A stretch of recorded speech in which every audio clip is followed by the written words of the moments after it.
Alright, here we are on page 3 of the benchmark review. Number 8. Find AD in the rectangle ABCD. So, we know this is a rectangle. Of course, and what's going to play into this is opposite sides will be congruent. We know all our corners are 90 degrees. Those rules we talked about, last week. So, we need to find AD, which is the entire bottom thing. And I want to point out one thing to make sure you're clear. We do not know that this is 90 degrees at E. Okay? It looks like it is, considering we're dealing with all right triangles, but we don't know that for sure. We cannot make that assumption. What we're going to have to do is, using the fact that it's a rectangle, find the length from B to C and know that that's congruent to whatever AD is going to be, or is. So we already have 12 there. Now, to find DC, you have a right triangle here, but all we have is the hypotenuse. So what we have to do here is we have to do Pythagorean theorem twice. Once over here on this side, this right triangle, A, B, E, and then once we find the length of BA, we put it over here for CD and use that in the triangle. Right, so I hope you see how that's all playing out. So we have, you can call that A, we're missing B, we have C, right?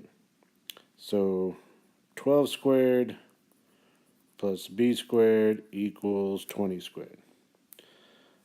Basically, we're going to get B squared equals 20 squared minus 12 squared.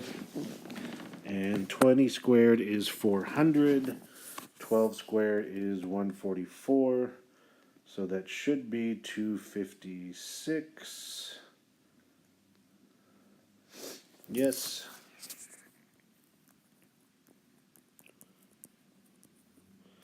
Which we square root is 16. So that side 16, that side 16.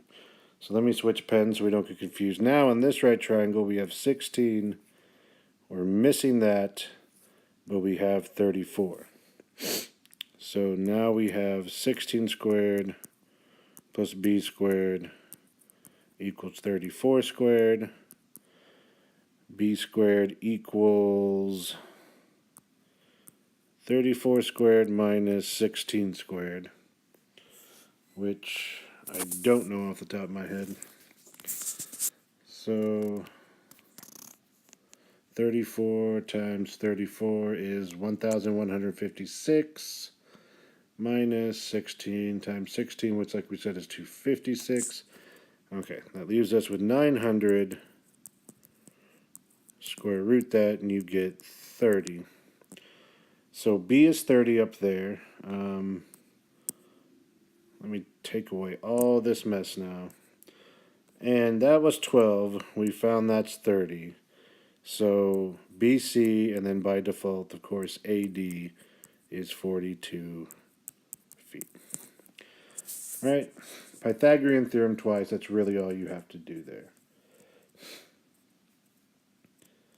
Number 9, the picture below shows two similar trails in the shape of a trapezoid. If you want to run one complete lap around the trail, starting at point E, how far would you run?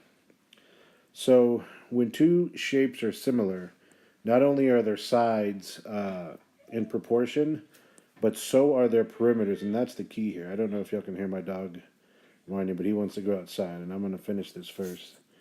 I don't know if that makes me a bad dog owner. But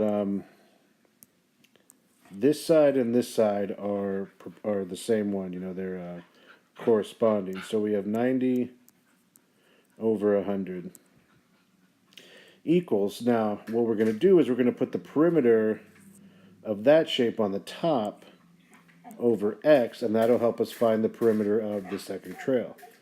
All right, hold on. I am going to have to pause this and let the dog out. I'll be back in a minute. And I'm back. And by the magic of the pause button, it seems like it took me no time at all. So we're going to add 90, 47, 45, and 100, which is, of course, 282. So we're going to put that on the top here. And so we're going to cross multiply 90x equals 282, and then times 100, you add 2 zeros on the end.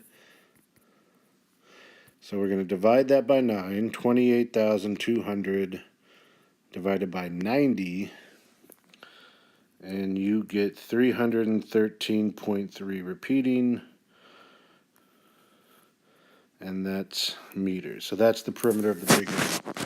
So some of you, if you don't remember that, you are going to try and do a proportion for every missing side to find that one, that one, that one, and that's fine, just takes longer, and it's unnecessary.